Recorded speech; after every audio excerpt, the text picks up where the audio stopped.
June 7ರಂದು Sidlaghatta ನಗರದಲ್ಲಿ ನಡೆಯಲಿರುವ ಶ್ರೀರಾಮ ಶೋಭಾಯಾತ್ರೆಗೆ ಕ್ಷಣಗಣನೆ ಆರಂಭವಾಗಿದೆ.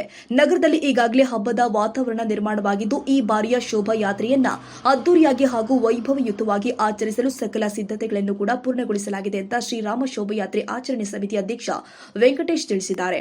ಈ ಸಂಬಂಧ ನಗರದ ಶ್ರೀರಾಮ ಶೋಭಾಯಾತ್ರೆ ಕಚೇರಿಯಲ್ಲಿ ಸುದ್ದಿಗೋಷ್ಠಿ ನಡೆಸಿ ಮಾಹಿತಿ ಕೊಟ್ಟಿದ್ದಾರೆ.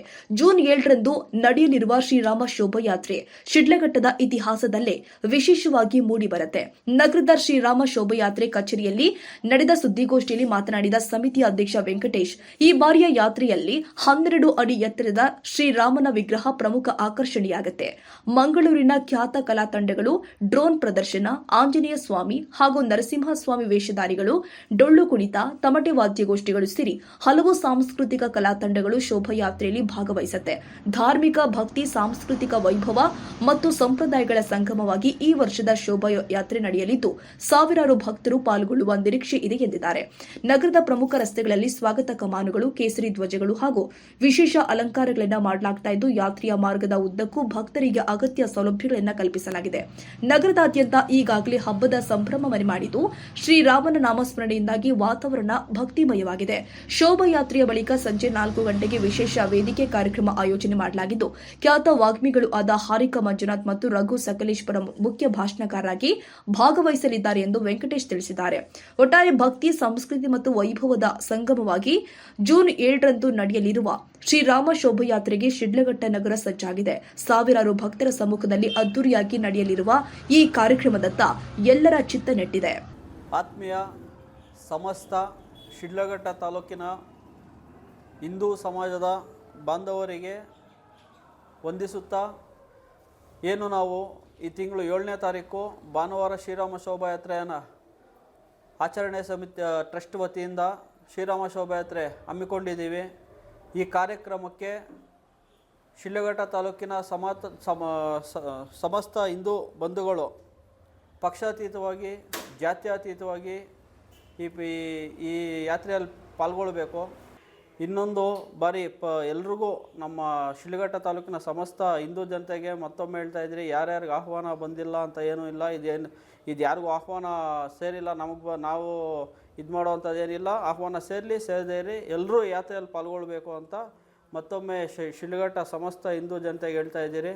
ಈ ಯಾತ್ರೆನ ನಾವೆಲ್ಲ ಸೇರಿ ಪಕ್ಷಾತೀತವಾಗಿ, ಜಾತ್ಯತೀತವಾಗಿ ಶ್ರದ್ಧಾಭಕ್ತಿಯಿಂದ ಈ ಯಾತ್ರೆನ ಯಶಸ್ಸು ಮಾಡೋಣ ಅಂತ ಶ್ರೀರಾಮ ಶೋಭಾಯಾತ್ರೆ ಆಚರಣಾ ಟ್ರಸ್ಟ್ ವತಿಯಿಂದ ವಿನಂತಿಸ್ಕೊತಾ ಇದ್ದೀವಿ. ಜೈ ಶ್ರೀರಾಮ್. ಶ್ರೀರಾಮ ಶೋಭಾಯಾತ್ರೆ ಬೆಳಗ್ಗೆ 11 ಗಂಟೆಗೆ ಹನುಮಂತಪುರ ಗೇಟ್ ಬಳಿ ಇರುವ ಶ್ರೀ ವೀರಾಂಜನೇಯ ಸ್ವಾಮಿ ದೇವಾಲಯದ ಹತ್ರ ಪೂಜೆ ಮುಗಿಸ್ಕೊಂಡು ಮೆರವಣಿಗೆ ಪ್ರಾರಂಭ ಆಗುತ್ತೆ. ಈ ಯಾತ್ರೆಯಲ್ಲಿ 12 ಅಡಿ ಎತ್ತರದ ರಾಮನ ವಿಗ್ರಹ, 10 ಅಡಿ ಎತ್ತರದ ಶಿವನ ವಿಗ್ರಹ, ಮಂಗಳೂರು ಕಲಾ ತಂಡಗಳು ಮತ್ತು ಡ್ರೋನ್ ಆಂಜನೇಯ ಸ್ವಾಮಿ, ಹನುಮಾನ್ ವೇಷಧಾರಿ ಮತ್ತು ನರಸಿಂಹಸ್ವಾಮಿ ವೇಷಧಾರಿ, ಡೊಳ್ಳು ಕುಣಿತ, ಟಮಟೆ ವಾದ್ಯಗೋಷ್ಠಿಗಳು, ಇನ್ನೂ ಹಲವಾರು ಸಾಂಸ್ಕೃತಿಕ ಕಲಾ ತಂಡಗಳೊಂದಿಗೆ ವೈಭವದಿಂದ ಶ್ರದ್ಧಾಭಕ್ತಿಯಿಂದ ಯಾತ್ರೆ ನಡೆಯುತ್ತೆ.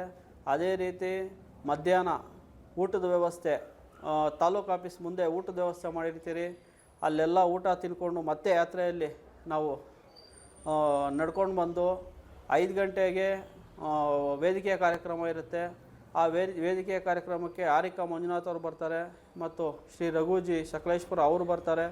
ಈ ಧಾರ್ಮಿಕ ಸಭೆಯಲ್ಲಿ ತಾವೆಲ್ಲ ಪಾಲ್ಗೊಂಡು ಈ ಯಾತ್ರೆನ ಯಶಸ್ಸು ಮಾಡಬೇಕಂತ ಮತ್ತೊಮ್ಮೆ ಶ್ರೀರಾಮ ಶೋಭಾಯಾತ್ರೆ ಆಚರಣಾ ಟ್ರಸ್ಟ್ ವತಿಯಿಂದ ವಿನಂತಿಸ್ಕೊಳ್ತಾ ಇದ್ದೀವಿ. ಜೈ ಶ್ರೀರಾಮ್. ಶ್ರೀರಾಮ ಶೋಭಾಯಾತ್ರೆ ಎಲ್ಲಿ ಹನುಮಂತಪುರದಿಂದ ಶುರುವಾಗಿ ಇಲ್ಲಿ ಬಸ್ ಸ್ಟ್ಯಾಂಡ್ ತನಕ ಬಂದು ಇಲ್ಲಿ ವೆಂಕಟೇಶ್ವರ ಚಿತ್ರಮಂದಿರ ಮುಂದೆ ವೇದಿಕೆ ಕಾರ್ಯಕ್ರಮ ಇರುತ್ತೆ. ಇದೊಂದು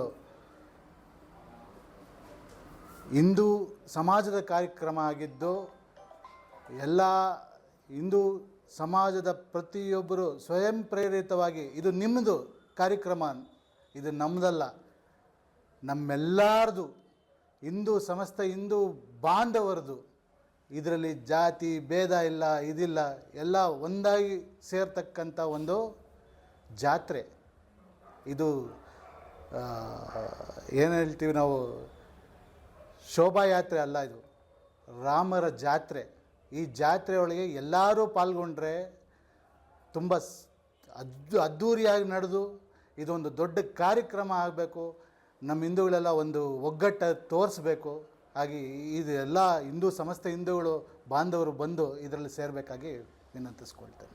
ಎಲ್ಲರೂ ಅಂದರೆ ನಮ್ಮ ಹಿಂದೂ ಬಂಧುಗಳು ಪ್ರತಿಯೊಂದು ಕುಟುಂಬದಿಂದ ಈ ಕಾರ್ಯಕ್ರಮಕ್ಕೆ ಆಗಮಿಸಿ ಹನುಮಂತಪುರ ಗೇಟು ಬೆಳಗ್ಗೆ 11 ಗಂಟೆಗೆ ಅಲ್ಲಿ ಪ್ರಾರಂಭ ಆಗುತ್ತೆ, ಉದ್ಘಾಟನೆ ಆಗುತ್ತೆ. ಈ ಶ್ರೀರಾಮ ಶೋಭಾಯಾತ್ರೆ ಇದು ನಮಗೊಂದು ಜಾತ್ರೆ ಇದ್ದಂಗೆ, ನಮಗೊಂದು ಹಬ್ಬ ಇದ್ದಂಗೆ. ಹಿಂದಿನ ಕಾಲದಲ್ಲಿ ನಮ್ಮ ಹಿರಿಯರು ಜಾತ್ರೆಗಳು ಹಬ್ಬಗಳು ಮಾಡ್ಕೊಂಬರ್ತಿದ್ರು. ಯಾಕಂದರೆ ಒಂದು ಧರ್ಮದ ಬಗ್ಗೆ ಮಾತನಾಡೋದಕ್ಕೆ, ಸಂಬಂಧಗಳ ಬಗ್ಗೆ, ಸಂಸ್ಕಾರದ ಬಗ್ಗೆ ತಿಳ್ಕೊಳ್ಳೋಕ್ಕೆ ಈ ಆಚರಣೆಗಳು ಮಾಡ್ಕೊಂಬರ್ತಿದ್ರು. ಇತ್ತೀಚಿನ ದಿನಗಳಲ್ಲಿ ಇವು ಕಣ್ಮರೆ ಆಗ್ತಿದೆ. ಇವನ್ನೆಲ್ಲ ನಾವು ಉಳಿಸ್ಬೇಕಂತ ಇವತ್ತು ನಾವೇನು ಯುವಕರಿದ್ದೀವಿ ಮತ್ತು ನಮ್ಮ ಈ ಜನ್ರೇಷನ್ ಏನಿದ್ದೀವಿ, ಈ ಪೀಳಿಗೆ ಏನಿದ್ದೀವಿ, ಮುಂದಿನ ಪೀಳಿಗೆಗೆ ಇವೆಲ್ಲ ನಾವು ಅವ್ರಿಗೆ ತೋರಿಸ್ಕೊಡ್ಬೇಕಾದ್ರೆ ಇಂಥ ಒಂದು ಜಾತ್ರೆಗಳು ಯಾತ್ರೆಗಳು ಆಗ್ತಾ ಇರಬೇಕು. ಈ ಒಂದು ಮಟ್ಟದಿಂದ ನಮ್ಮ ಒಂದು ಟ್ರಸ್ಟ್ ವತಿಯಿಂದ ಈ ಕಾರ್ಯಕ್ರಮ ಮಾಡ್ತಾಯಿದ್ದೀವಿ ನಾವು.